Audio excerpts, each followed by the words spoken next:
Welcome back to Two Psych NPs in a Pod. My name is Rachel, and my co-host Lindsay and I are really excited to bring Kirby Williams and Alysha Woods in for a special Psych NP Roundtable episode where we will be answering the most common questions that we get asked on Instagram and elsewhere as Psych NPs. So see you in the pod.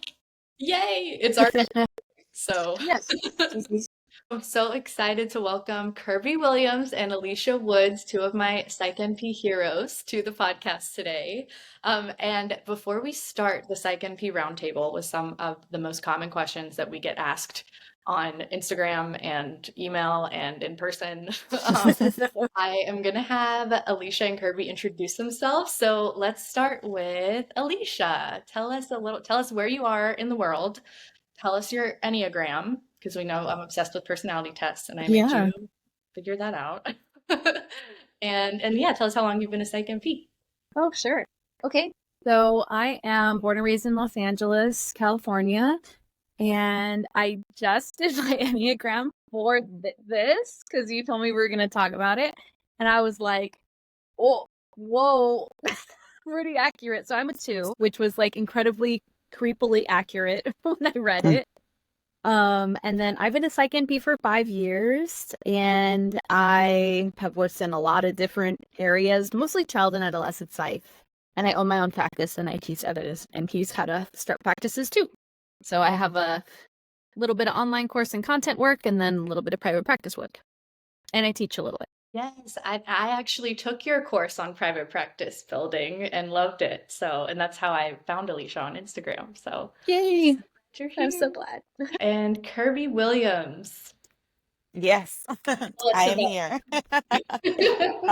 So I have been a Psych NP for 13 years as of this year, as of this month. We're in May. So I've been a Psych NP for 13 years. I'm on the East Coast. I'm in Richmond, Virginia. And I have worked in a lot of different settings as a Psych NP, both inpatient, outpatient, community health, private practice. Currently, I have my own private practice as well as I do a little bit of contract work for substance use IOPs. And then I have a mentorship program where I show new Psych NPs how to feel more confident in their practice and teach them about understanding compensation and all the things that maybe are not so much hit on when you are in school. And I have just recently brought on Alysha Woods, who is here with us as a co-mentor to help support the mentees in that program. Woohoo! Yay! I've recommended your Confidently Compensated masterclass to like so many people. Thank 'Cause you. oh my gosh, like we really need to understand our compensation so much better, and schools have not been doing a good job teaching us about that. They have not. Yeah. Oh, Lindsay, you're muted. Lindsay looks like she wants to say something. Just really quick. Okay, so you guys, Kirby and Alysha, are 2 Psych NPs in a pod. Can you just tell us a little bit about like those like crazy similarities that you guys, some of the commonalities? Just they're Oh, fun. I forgot about that. They are fun. So, the two that I always think about the most and that we've talked about, Alysha and I have talked about, is that we are both vegan, and we were talking at a recent conference and found out that we transitioned to a vegan diet around the same time, even though we did not know each other, and based on the same documentary, even though we did not know each other. Look at Rachel's face. Yeah. And then actually, yep. And then we both met our husbands salsa dancing. And again, we did not know each other. We did not meet them salsa dancing together. No. It's I was crazy. I was living on the East Coast and she was living on the West Coast. That's where she lives. Yeah. Yep. Wait, parallel. Look at your face, Rachel. You know what, Kirby? It's okay that you didn't take the Enneagram because you're probably also a 2, like Alysha. When Alysha said that she was a 2 and what the 2 meant, I said, yeah, probably that's gonna be me too. But yeah. Yes. So it's the giver. Yeah. That is so awesome. Synchronicities, like that is just wild that you both met your husbands the same way. Like that's so niche. So niche. Yeah, it really is. Oh. And I definitely wanted to get you guys' input on a lot of these common questions that we get asked. Because some of us have a lot of similarities in our backgrounds, but we also have a lot of things that are different. But I think knowing you guys, like having followed you and known you like for the last few years, I think we all have very similar values when it comes to like what we value about our career and wanting to lift people up and just be really excellent at providing mental health care. But I definitely wanted to get like a nice mix of perspectives on some of these questions. And even my opinions have definitely evolved. Like my opinions and beliefs and answers to these questions have evolved over the last like 4 or 5 years that I've been getting asked them. So I'm going to start with the first question, which is, I would say, a super common one that I get asked. Is the Psych NP field saturated? Who wants to start? I'll start with my thoughts about that. When it comes to the Psych NP field, is it saturated? I would say that I guess it depends on your definition of saturation. One, because if saturation is just based on, what are the jobs in my area, then for some places, spaces, geographic locations, then people are not finding as many jobs. And so I do get that, and that's a real thing, and that is very valid.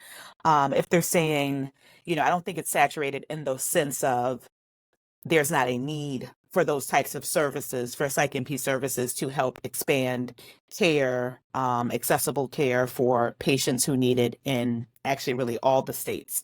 But sometimes I know if a Psych NP is in a state where they do need a collaborating physician, and that collaborating physician has a lot of guidelines that they have to stick by for that collaborating agreement, then those kinds of things can be harder in that one state than it is in a different state. So I think the need is there. It's always going to be there, and it's been there really since I've started in 2011. I haven't seen the need go down. Still waiting. It hasn't gone down yet. The need is still there for sure. Yeah, I think that was something that like the first time I heard people say that, I think people were like having a comment discussion on one of my Instagram reels and they're like, the field is saturated, there's too many. And I remember just being like, thinking just in terms of, is there still a need? Which like, yes, so many people are like waiting and in need of psychiatric care. So my initial response is like, no, it's not saturated, right? But then actually hearing from people who like live in different areas and are looking for like specific types of jobs. I think for new graduate NPs, it can be harder too because you're applying for work as a new grad and are going to need more support, ideally, if they will give you that. But yeah, I think my perspective on that, I've gained a little bit more understanding of why people are saying that. But I would say like generally I don't feel like it's saturated, but I agree with what you guys both said, and I think where I'm coming from is I'm hearing a lot of the universities, like large universities like UCLA near us, have these like large initiatives where they need where they're building programs and they're needing a certain number of psych NPs to graduate by a certain year because a lot of psychiatrists are retiring by a certain year statistically. So from the data and everything around me, it seems to not be saturated. However, there's not a lot of jobs that are wanting new grads.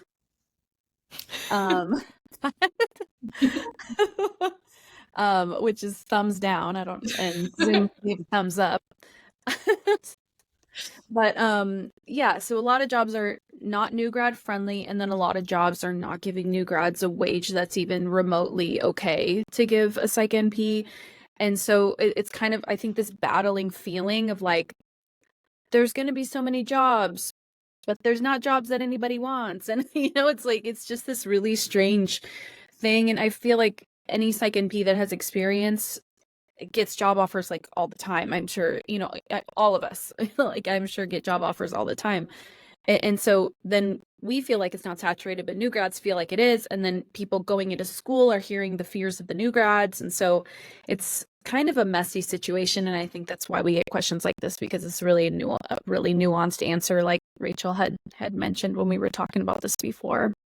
I like what Alysha said about like just it's pretty nuanced because I am hearing a lot of the same things from new grads that it is harder, and I do think that salaries have become, at least in my area, gone down a little bit because of that. So I think it's a different perspective, because from my perspective, it's like, no, but from a lot of these new grads perspective. So I can definitely see why potential Psych NP students are feeling like uneasy about that. I know a new grad here who just got a job in the East Coast, was having trouble here. And that's kind of new, for me to hear something like that about Arizona, because it's a huge need here, So I think kind of not having experience definitely plays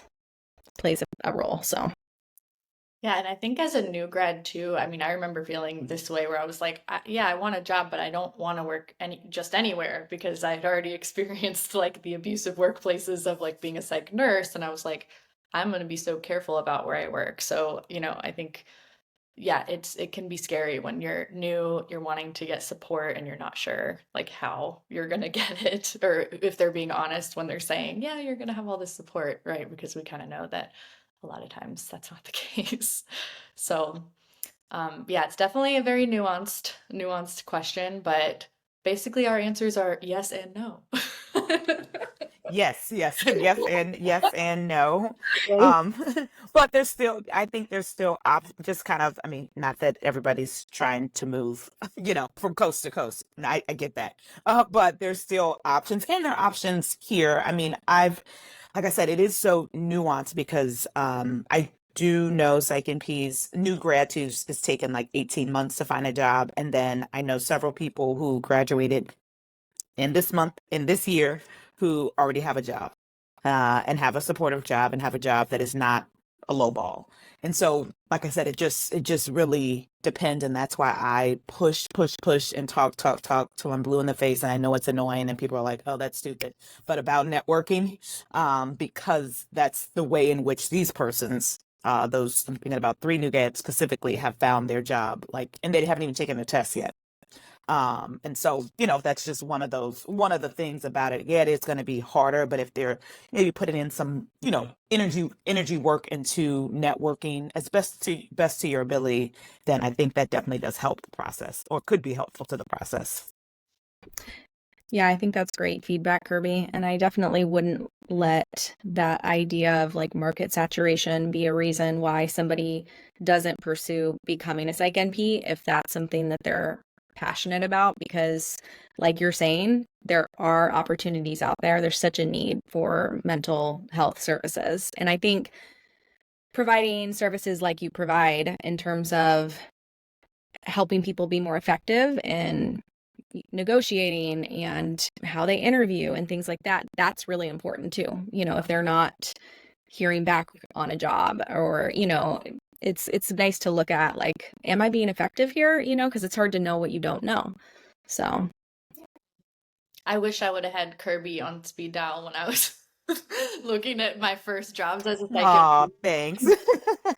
I was so yeah. alone, Kirby. I was, and I remember this one psychiatrist was like, I almost signed on with him, and I'm so glad I didn't, because looking back, I'm like, oh, he was about to like milk me for all I was worth. Like, that was not going to be a good situation. But yeah, it's so important to have friends and mentors and peers that you can talk about like this stuff with, because if you don't, like, you're going to kind of be at the mercy of whoever's kind of wanting to hire you and make all that money off of you. So, yeah. So the next question on the list is it wrong to start a private practice if I'm a new grad? Alysha, Alysha, you first. Okay. I have my speech that I always give. Get ready. Get ready for the TED Talk. Welcome to my TED Talk. So my personal opinion is that if you can do the job for someone else, you can do it for yourself. And you have to think of it as learning 2 skills, learning clinical skills and learning business skills. And so if you're looking at starting a practice, or if you are looking at getting a job, you need to look at the support. And so if a lot of people have different reasons that I've heard of that they would go into private practice as a new grad. Some are in very rural areas and there are absolutely zero jobs near them at all, so they have to create a job. Some can't find a job that's a livable wage near them. There's a bunch of reasons. And what I say is if you have decided to start a practice as a new grad, you need to build in extremely strong support within that private practice. So whether you have a collaborator in your state or not, whether you require a collaborator or not, you get a collaborator or you get a clinical mentor, or you join a case consult group, and you run all of your new patients by someone, because that's what you would do at a job. And so you need to build in support, pay for support in opening a business, pay for support in clinical support. And so, having a collaborator that's going to be very, very involved, having a mentor that can walk you through business structure, I think it can be done. And I have seen it done, and I have helped people as new grads make it happen. That's one thing. Number two, not all new grads are created equal. So I think that you have to be a pretty strong new grad. You have to kind of know what you don't know. Personally, I was a very anxious new grad. I would not have started a practice myself as a new grad. I was very, very anxious to the point where I feel like I would kind of block my clinical decisions without I needed to ask everybody a million questions. But there's new grads that worked as CNSs before. There's new grads that worked in another specialty before, like they were FNPs and they saw psych patients.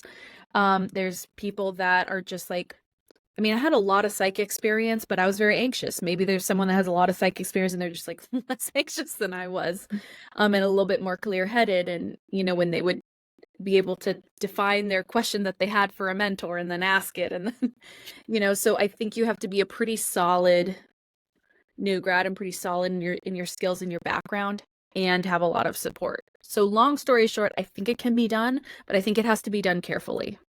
I love that.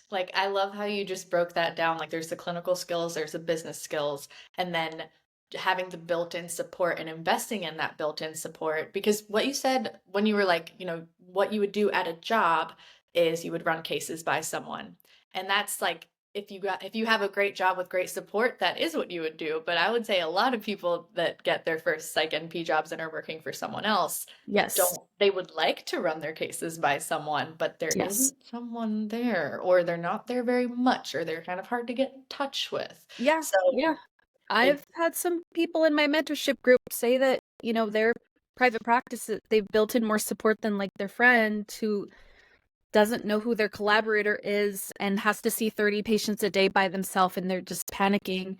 And private practice, the first day you open, you don't have 30 patients. You have one a week, and you could study your butt off about that one patient all week. It is possible, but you gotta think through it. And yeah, and also I don't like to tell anybody they can't do anything because I don't know them. I don't know you. Whoever's listening, if you're thinking about starting a private practice, I'm no, you have to get 5 years experience. I don't know you. How can I say you have to do this, this, and this?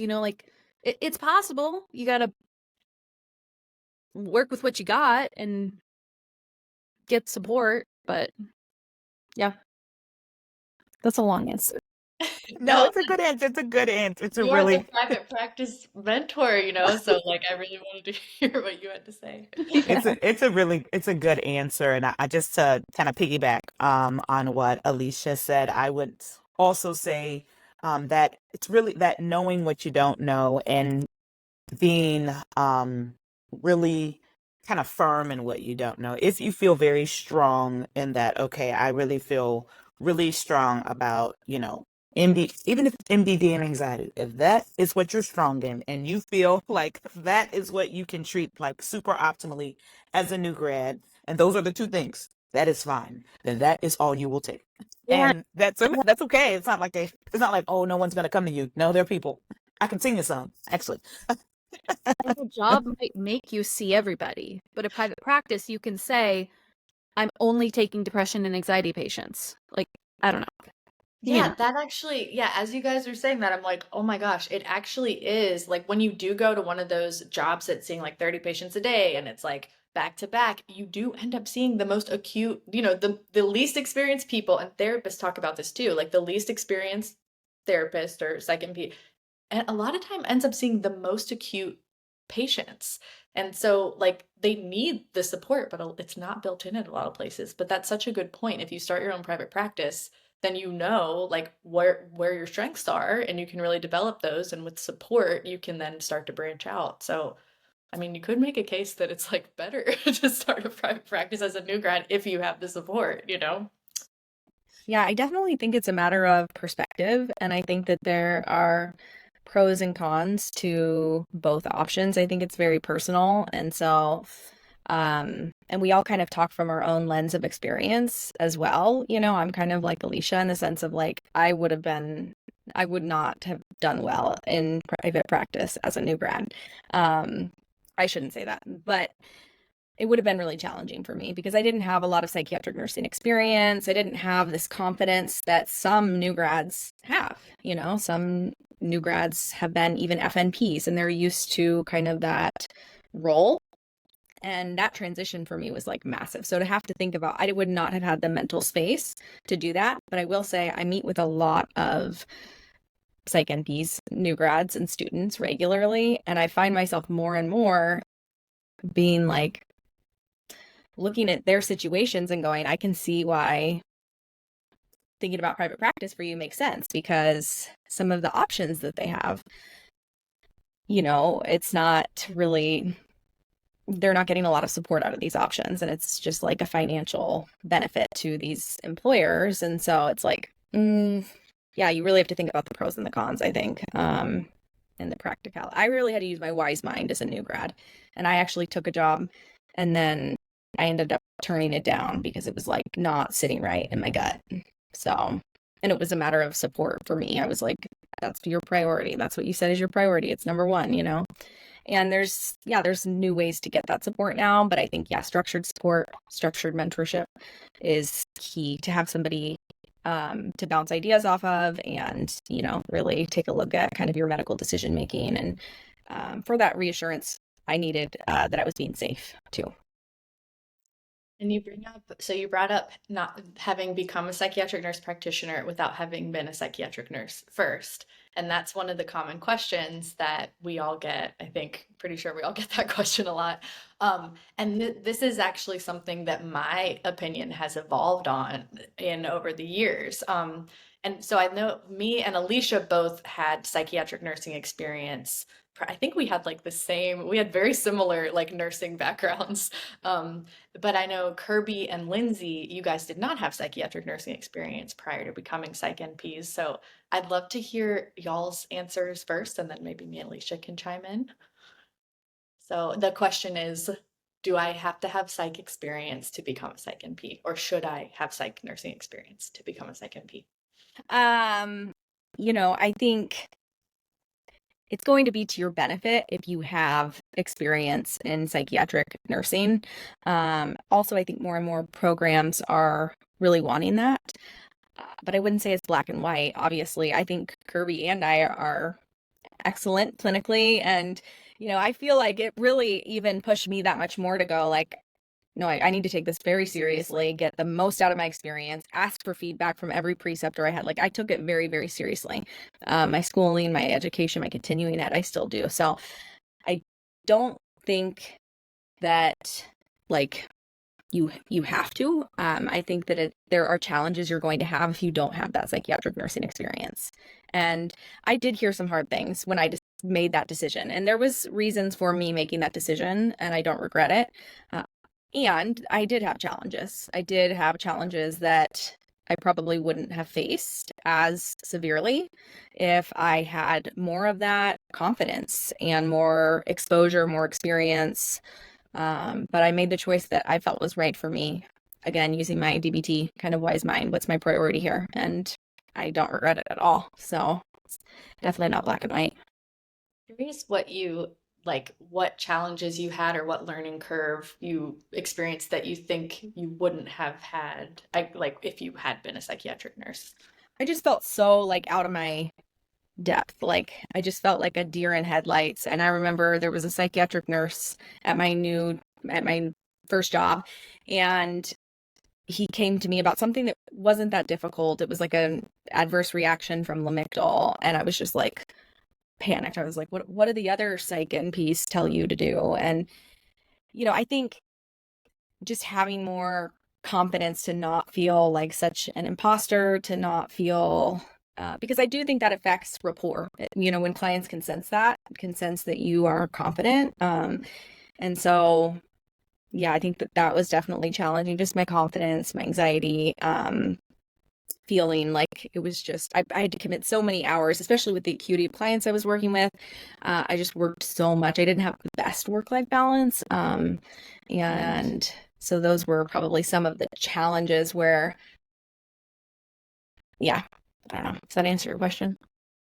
Yeah, I think so. Yeah, so you just felt like if I had psychiatric nursing experience, maybe I would know what to do if someone like has a rash with Lamictal kind of thing. Like maybe I would know what to say or Yeah, because I think I would have felt more confident handling those situations, and even just giving treatment recommendations. But I don't know. Who knows? Maybe I would have still been super, super anxious. It's hard to say, but it was a challenging first year, 2 years. It took me about 3 years to get confident. So Yeah, and it's hard to run the experiment backwards of knowing like if you would have had it. I mean the idea for me is that I do believe and think very strongly that psych experience can be of a benefit to those who are going into the psych NP field. Those who know me know I wouldn't say it isn't. It wasn't a part of my journey, similar to Lindsay. It wasn't a part of her journey. And at the same time, I still know that that could have been of benefit because maybe there would have been, like Lindsay was talking about the rash, maybe there would have been an experience as a psych nurse where you would have seen that rash before. You would have seen maybe a resident, a doctor, another psych NP or NP handle it. So you would have kind of tapped into that. So, so to speak, to be like, okay, I remember what that person did when they saw the rash. So I'm going to kind of do that or like lean into that. I'm an anxious person too, so I still would have been anxious, but maybe I could have tapped into that experience of remembering what that other person did. And then at the same time, I do know that again, people get to this journey of wanting to become a psych NP and this passion for mental health from various different reasons. Sometimes the experiences that they have in other specialties kind of open their mind and their eyes, their vision, their lens, whatever you want to say, to understanding the importance of mental health and maybe what they didn't realize when they first graduated nursing school. If we think about nursing school, I tell people sometimes, when you graduated, how old were you? Were you 21, 22? I was actually 20 when I graduated from nursing school, so I was young and dumb, and that's fine. But I didn't. So I had a different view of things at when I was 20 than when I decided to return to school in my mid 20s and seeing some things being in healthcare and realizing, oh, wait a minute, maybe this was a space that I, wanted to be in. This is a space that I do feel passionate about because I'm realizing how much it impacts so many other things. And so I do think that happens, and those persons who come from different viewpoints can still bring very unique experiences to the psych NP field. And I think that's really awesome. What's most important in the end, I think, is that you have a passion for it, that you want to do good work, that you, Lindsay, you mentioned that you studied you studied those patients probably. You tried to figure out what was going on. Wasn't like, whatever, that you really did it. But I think that's what super counts too, is that you actually said, okay, I don't have this experience, but I'm going to be serious about my continuing education, I'm asking everybody, anybody I know about this damn rash,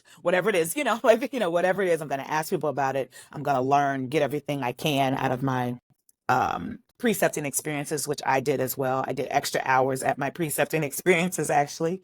And to be honest, I know, Lindsay, you mentioned that you heard some harsh things, I guess, like when you started your journey not having psych RN experience. And I didn't hear any of these harsh things until I got on social media. So I just, just, I didn't hear any harsh things. And so I was like, I was like a deer in headlights when I got on social media. I was like, oh, that's how you really think? Oh, I didn't know.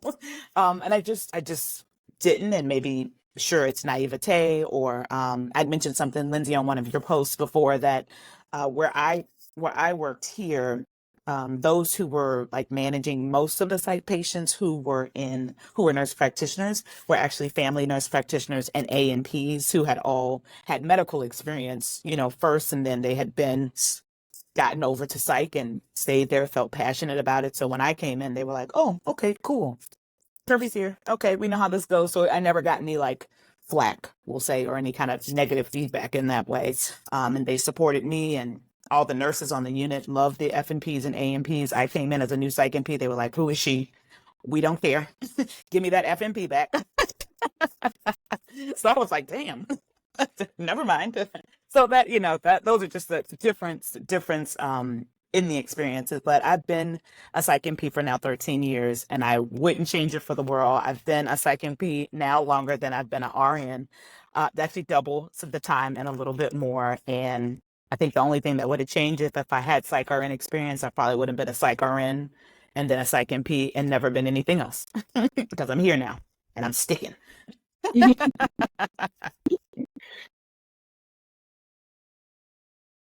Yeah, so I guess my thoughts on this, I guess I'll kind of take you guys through like where they started and how they evolved. So like I went into psychiatric nursing straight out, like I was 21 when I graduated nursing school, or 22, something like that. Went into psychiatric nursing, felt like I was like really going against the current because everybody told me not to, and they were like, "That's so stupid, that's not real nursing." And I was like, "No, this is important." And I thought when I finally got to a psych unit that I was going to be around all these nurses that also really cared about mental health care. And then I was like, wait, even the people that work here don't care like it. So it was like half and half. It was like half of my coworkers were like me and like, yeah, like we really care about this. We want to like learn everything we can. And then the other half were just like, whatever. So I started this kind of personal mission, like at that time, like I need to get more nurses to be psych nurses because we need more people in the hospital that are, to make this this horrible experience that people have of being in a psych hospital, it needs to suck less. So we need more good nurses to be psych nurses. So that was kind of like, that was my mission. And I was like, whatever I can do to encourage people who want to do this, like that's going to improve the experience of the patients. And so that was sort of my entire like motivation behind even making my Instagram. I was like, I didn't really want to talk about being a psych NP. I wanted to talk about being a psych nurse and tell people like, you can do it, like it's great, and if you love it, you're gonna love it, and don't listen to people who tell you not to. And then when I started getting, most people were interested in hearing about me being a psychiatric nurse practitioner, and they weren't really as interested in the psych nursing part. And that made me feel like, why do you want to be a psych NP, but you don't want to be a psych nurse? Like I've been, I can look back and I noticed at the time too, I had this defensiveness of like, what's so wrong with being a psych nurse? Like, why don't you want to do it? Why can't we get good people in these hospitals? Like I was just very like, I didn't get it. And I was worried that people just wanted to do it for the money, or they just wanted to be a psych NP because it sounded better, or they didn't really want to work with people that had severe mental illness, and they really, they just wanted to do like something more fluffy. And I don't know, I had all these like assumptions that I had.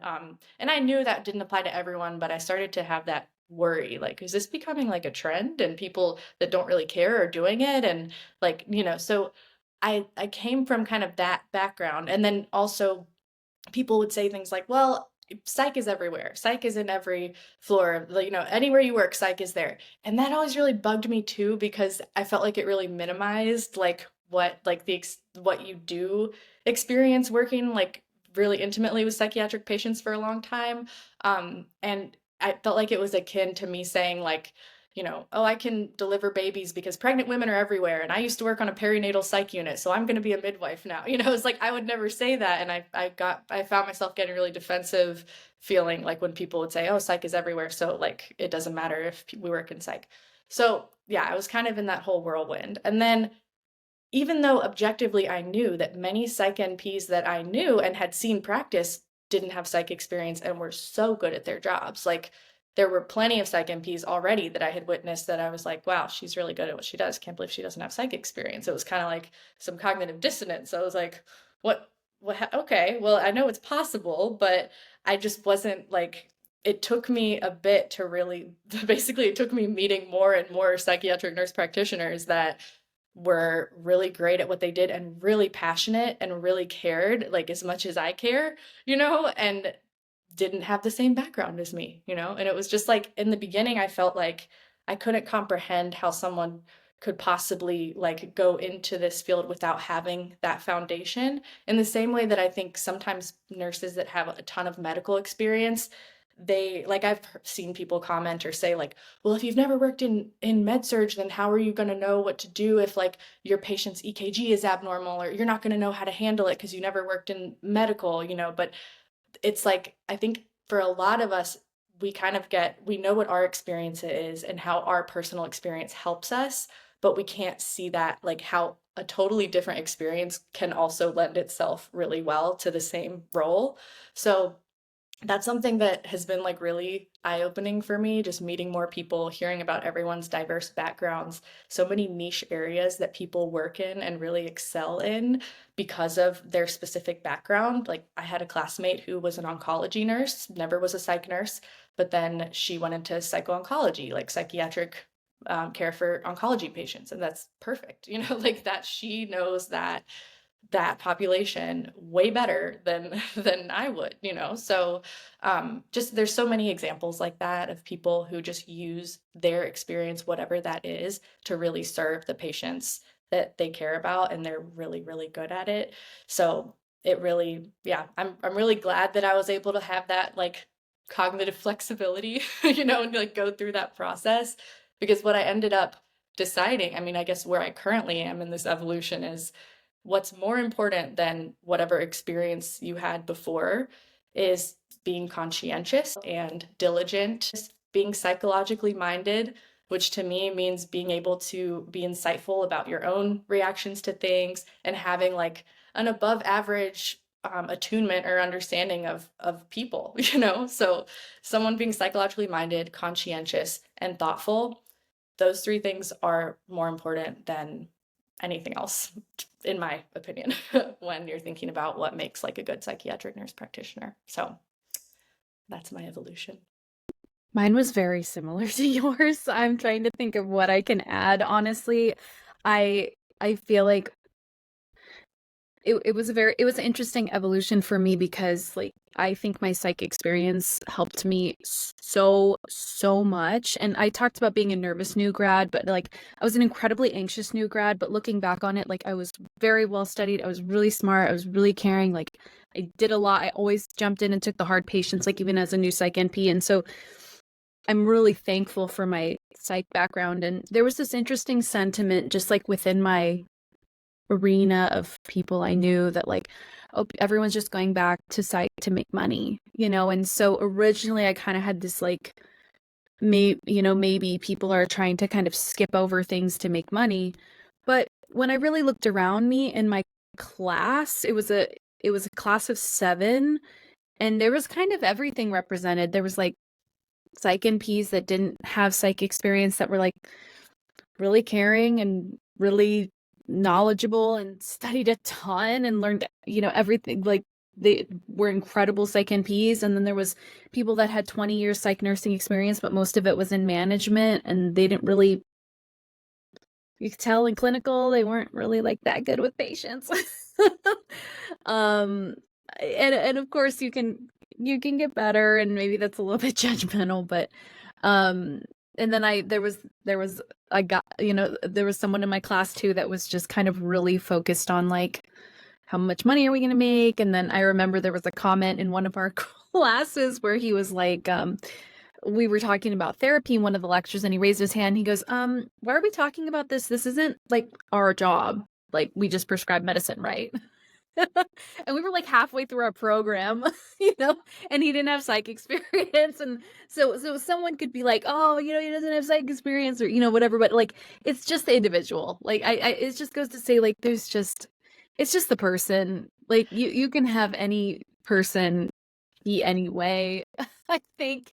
And I just think it's about, like Rachel said, it's about your heart being up to date on, evidence-based practice and just wanting to do well. And then you're going to be a good Psych NP, regardless. So I think those are really great points, Alysha. Anything like specifically, Rachel or Alysha, that you feel like having that psych nursing experience helped you with in your first role, that you can go think back and go like, yes, that I could do that because of my experience, or not so much specifically?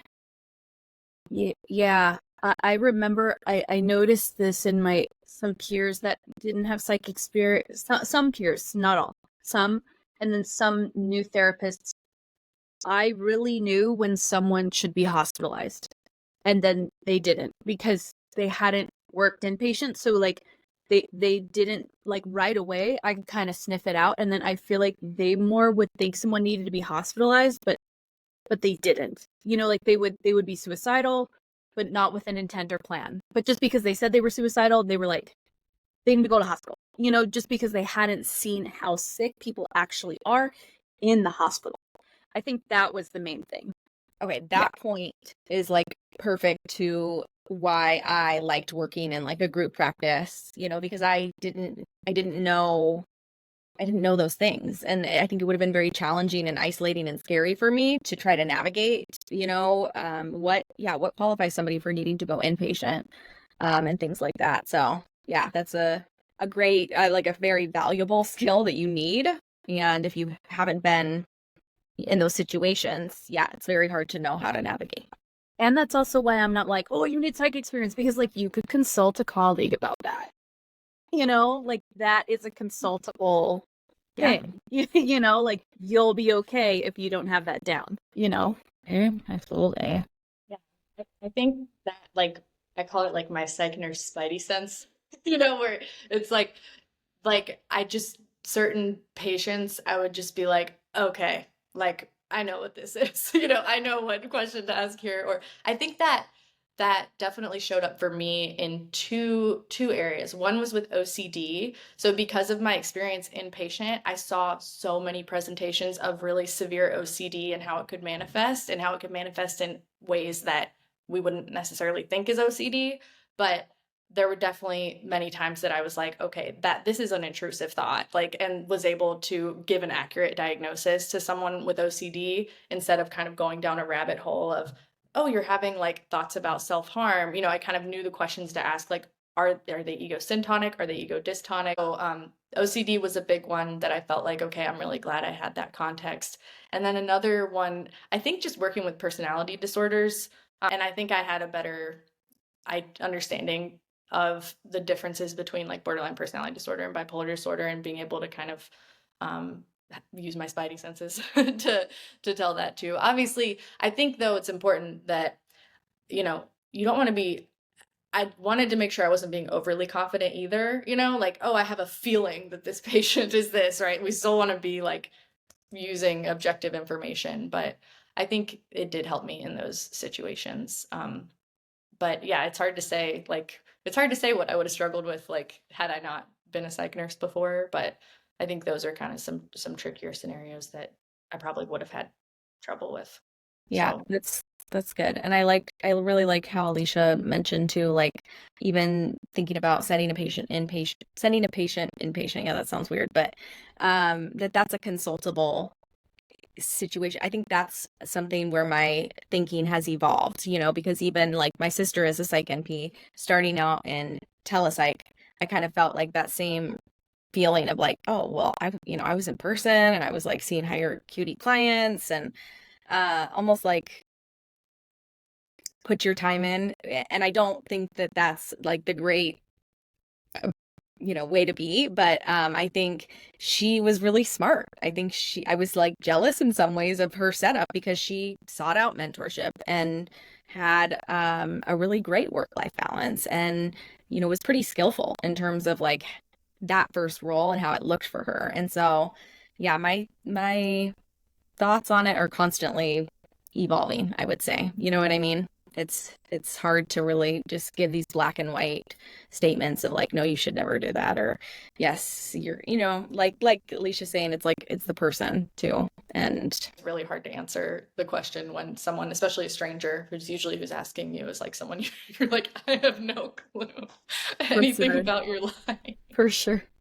And I think like black and white statements are really, I think I told Kirby this once, that I just feel like black and white statements are just really harmful, because that could be like just shooting someone's dream down, or sometimes it's a new Psych NP that's like, should I have gotten psych experience? Like, you can't do anything about it now. Be the best Psych NP you can be now, like to just poop on someone, trying to do PG words, it's like, it's just like, why, it's just like, why? I totally agree. And yeah, that's why I love DBT. I know I always go on about DBT because I think some of us, like myself, with big emotions, have that tendency to have more of that black and white thinking, especially during times of stress. And so I can now recognize kind of that like rigidity, or that kind of tendency towards extremes. But I totally agree with you. I also think Claire, the change maker, is that her name? Nursing the system. Okay, sorry. She does a really great job of like a framework, which is kind of what you're talking about, Alysha, not to be too black and white. And I don't know, just kind of have that very wise mind approach. So, and as Debbie Granick told us, the entire field of psychiatry is ambiguous. So it would be weird if we had definite statements that were like yes, no about questions surrounding the field of psychiatry, because the field is ambiguous, because humans are not straightforward. Human nature is not an easy thing to quantify. We try our best, but we can't really put, black and white statements on these things. Totally. I'm trying not to like go off topic, but I have a question for Kirby that I'm like, oh. Uh-oh.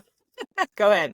No, just because you've been in this the longest. You've been in this for like, what, 13 years? And so I was just curious about like the whole like, what was it called? The CNS role first, that was very like therapy focused. Like, I don't know. Did you see that? I don't know when it changed. When it changed, probably like, I think my class might have been the last class where it was kind of offered, I remember, but there's still probably like one or two psych CNSs around and who do outpatient therapy here in this area, who do that. And there are a couple of people who have dual psych CNS, psych NP, who I went to school with as well, or who went to school before me. So yeah, I mean, it's still around, but I mean, they're not utilizing them in jobs. I would say that those who I know who still have the psych CNS are utilizing, they're still in an outpatient setting, or about to retire or something such as that. Mm-hmm. Okay, gotcha. Yeah, I just always found that super interesting that's kind of how the role kind of first started, was like so therapy focused, and then it was like, seemed like it was more like on the medication end of things focused, but like some therapy. I don't know. That was a big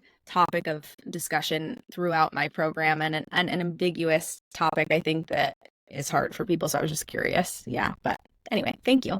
Yeah, of course. I think the change kind of happened. Well, I mean, it was always happening that there weren't enough psychiatrists. And so that also speaks to the reason that the A&P is gone, but the adult nurse practitioners and FNPs were there really to help, because there weren't a lot of psych NPs at the time when I started. I think here in this area, because I'm still in the area in which I went to school, there was probably total about maybe 4 or 5 of them.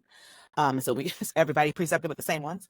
Those 4 or 5, just 4 or 5 of them. I mean, some people precepted with FNPs who were in psych, but there were a lot of FNPs and ANPs in psych, and so because they needed help with the medication part of things. They really needed help with medication, because that psychiatrist sometimes was in a rural area, like at a community-based clinic with thousands of patients, and that person couldn't see all of them, or they were inpatient, where at our inpatient, where I worked as a psych NP, you were inpatient for the attending was inpatient for like just the morning, and then they had their specialty clinics that they went to and things like that, so they needed help.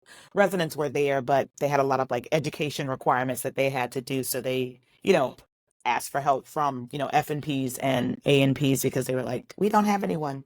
Until I think there were some regulations that changed about billing, which is why then a lot of those FNPs I used to work with and ANPs, either they just said, I'm going to retire, I'm not going back to school, or some of them did go back to school and had to get their Psych NP, but really they should have just grandfathered them in, because some of them were working for like easily 25 years in psych and could run about 18,000 circles around me. It's probably still even now. So last question, guys.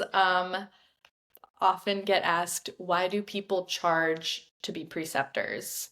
Should we have to pay our precept? Should students have to pay preceptors? And all of these questions are worded in a yes or no like way, because that's how they come to me. But yeah, I thought that would be a good one to discuss too. That is a good one. I'll start. I don't mind. So I mean, the yes or no, of course, is not a yes or no, but what I can speak to is why I know preceptors charge. Some don't, some do. And this is, I know preceptors who charge who are not just Psych NPs, but even for like FNPs, other students as well. So the reason that I've seen that happens is because oftentimes when you have a very skillful, educated, knowledgeable, and who's a preceptor who's pouring into you, that does take time out of their day. And depending what kind of work that they're doing, especially if they're in a private practice, preceptors are spending some time, and that takes away from their patient time. Sometimes they'll actually take less patients on the days when they have students, and so that impacts the money that they're going to make that day. Some preceptors, Alysha, I'll use you as the example, provide a computer, a laptop, to make sure that students are not using their own computer, which, could get viruses or something like that. And so there are people who do provide those types of things as well to their students. If you have to get like a student account on a EHR, for example, that does cost. It is not free in order, to do that, to add a person, even if, oh, this person will be here 3 months. They don't care.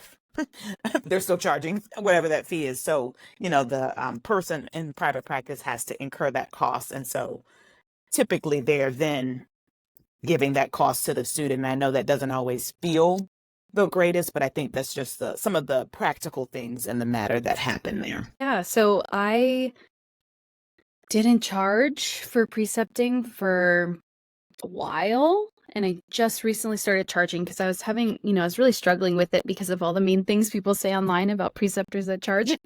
But I was just getting to the point where I go into the office when my student is with me, or I give them a computer to work at their home. So both of those are like, either I'm not able to work from home, or I'm giving a computer, like those are, cost to the business. And then my admin assistant is like doing contracts and making sure their hours are signed and all of their forms are done by me, and like just a lot of administrative tasks. And I was getting to the point where I was like, ooh, I feel like this is a lot of extra on me. And I was really thinking back, because everyone's argument is no one charged me, or like that kind of argument. And I was like, why does it feel different now? And I think it feels different now because, like I said, my graduating class was 7, right? The Psych NP graduating classes are like 30 plus now. So the Psych NPs in the community, we're like inundated. Like I am at my absolute max, and people are still upset with me that I'm not taking more students. Like, and I just feel like so like overwhelmed, and sometimes I push myself like, okay, I'll take one extra, like that kind of feeling. But when I was asking for preceptors, it was like someone that I worked with. I was like, hey, do you know any psychiatrists? And then it would be a psychiatrist is like, oh, I've never had a student before. Sure, I guess I'll take one. It was kind of like, I don't know about you guys, but that was kind of the feel of like all the preceptors were like, you were probably their only student they've ever had, or, they would have like a student once a year, or, and I'm like having my max students back to back to back to back, to the point where sometimes I'm like, okay, I need to like plan my vacations for the year because it's going to affect my students' hours. And like it's a big thing. Like it's a big part of like having to alter my work and my administrative assistance job. And so I just got to the point where I was like, yeah, I think that people really won't understand unless they're a business owner. And kind of I think that students, I was getting to the point where I was like, maybe I need to take breaks, but it's like, would a student rather pay so that I feel like I'm doing what I need to do, that I'm compensated for all the extra things I'm doing? Or would a student rather me not take students for a semester? Because I'm like, it was just, it's a hard thing. I'm going to admit I don't have a perfect answer, but I got to the point where as a business owner, it's like, I need to charge for, it's a lot. It's a lot of extra stuff I'm doing back to back to back semesters. I don't know, that's the take of a business owner, but I do know like they're already paying for school. I mean, like there's no perfect answer for this, Yeah, and I think that's like my school found my preceptors for me, and like that, very grateful for that, not having that stress of having to find one. But, the quality of preceptors, just like when you're a nurse and you're having, they assign you to a nurse on the unit, or, with as a nurse practitioner, the quality of preceptors varies. Some of them are like really like love having students involved in teaching you, and some of them are not. And it's like if they're not getting paid and they're actually getting time taken away from them, like why would they? It's like, unless it's just out of the goodness of their heart, which like I think Alysha you love teaching, you're Yeah. an Enneagram 2, so is Kirby probably. So, and I also love, like, I always wanted the students to come because Yeah. I love that. So I enjoy it. But it's like I can completely understand why not everybody wants to do that with their workday, because it does take time, and especially if you're doing it well, it's going to take a lot more time than you would usually be spending, like in between appointments. So, yeah, so I guess like the thought of when I think of some of the rotations I had that I was like underwhelmed by, where I felt like I didn't really get to learn as much as I wanted to or do as much as I wanted to, me personally, I would have rather paid to have a preceptor that was really invested in my learning. And that's just me personally with my, just my values, my situation. I get also why people don't want to pay, in addition to their tuition for school, don't want to pay preceptors. I think it would be awesome if schools included, like, in the tuition, the money to pay preceptors for their students. And then, because I also think students should be able to be the ones interviewing preceptors, like, which of these preceptors is going to best meet my needs, instead of begging us, like, please, can I work? Oh, thank you so much. It's like, I feel so bad. I'm like, oh my gosh, like, this is so stressful. You're over here trying to finish your program and you have to, like, who knows what kind of preceptor you're gonna get. Like, you're trying to find someone.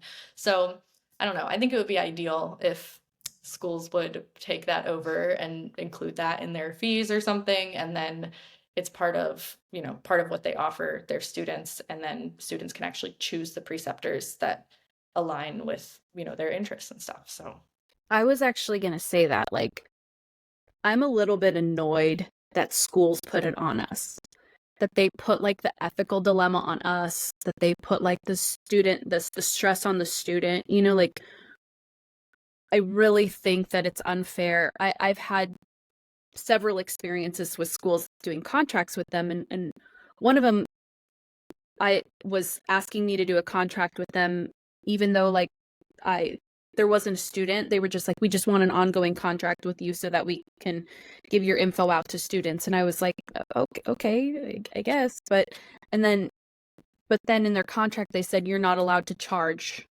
students. And then another school said, what's your rate? We'll pay it. Like, I actually have a school that I have a contract with that pays me what I would charge the students. And then I have another school that pays me about a third of what I charge students. So like, it's out there. So I'm like, schools, get it together, it's like that's That's a what you need great to be point. doing. That's a great point because yeah, I precepted for several years and didn't charge in a salaried kind of setting where it just and I loved it, you know. Um, but so I did get an honorarium one time from a school, like $500. That was interesting. But to Alysha's point, I met somebody at the Psych NP Institute who went to all her local schools in Florida and found out basically, yeah, what they were willing to pay her. And now she has this system where she will take up to 3 students at a time, but she works with the schools that will pay her competitively. And I didn't even know that was a thing. So hearing you say that is interesting. And yeah, I didn't know that that existed until just a few months ago when I talked to this lady. So yeah, she'll have up to 3 students at a time, and she has this system where they kind of like take different parts of, you know, the I'm not exactly sure, but she says it's a good learning experience. So, but yeah, I do think it's really valuable to find a preceptor that is really passionate about precepting. You know, I was interviewed for one of my rotations and I got the most out of that one because she took it really seriously. She wanted her students to take it seriously. And, yeah, I don't know. I love having students too because I learn so much from them, you know, and it just keeps me motivated. But being a business owner now, my thinking has shifted on it. And so I understand why, like now I wouldn't probably take a student without charging because of my work-life balance and kind of expectations for what I want to be working because I want to spend time with my son. He's 4 and my blended family. I have those priorities. And so I also have goals for my income. And so it's tough though. And it does, yeah, I have a student coming up that I'm going to charge and I feel like that guilt because you'll see videos come up on social media with people really struggling, really nice people struggling, you know, to find, and they're like, come on, guys. And it makes you feel like, oh, I want to do more, you know. But like you said, Alysha, we had these small cohorts, you know, and now it's like these massive cohorts, it seems. I would love to hear like from the school. This is like how I often felt like at the hospital. I'd be like, I just want to know why you're not putting resources here. You know, like so from the schools, it's like, what is it that's not allowing, what is it that's making it consistently be the norm that students are out like begging for preceptors? Like Well, there's got to be some reason. well, because students are still paying tuition. If it affected their bottom line, sorry, schools, not sorry. If it affected, I used to be in academia. If it affected their bottom line, then they would feel more apt to change things. But students are still paying for schools, and not that that's a student's fault by no means. You know, you want education, you're going to pay for school, but it's not affecting their numbers of like applicants or things like that. So they're like, okay, but if it was, then they would probably change it. If it was really affecting their numbers or they weren't getting as many applicants and they were trying to figure out why and they realized that that was the reason, then they would. But because they're still getting a good amount of applicants that they want for their bottom line, so to speak, they will, continue to do it, sadly. But yeah. Yeah. Yeah, that's a great point, Kirby. I think too, like what you said, Rachel, was really a great point as far as like some of those subpar clinical experiences, like to be able to, if you were to go back and be able to pay to have an experience where they were actually invested in teaching you, like that's a game changer. There's so many psych NPs I talk to now who are like, I didn't get a good clinical experience. I didn't have that opportunity to really do this stuff. And people who really care and wanted those opportunities. So it's a real bummer, but I would go into debt and pay preceptors over having subpar clinical experiences because I did have some preceptors who weren't as passionate about teaching, and like more the preceptor who's like, okay, what hours do you need? And I'm like, no, I want to do extra hours. Like, I don't want to leave early. Like, I want to learn all the things, So, yeah, I don't know.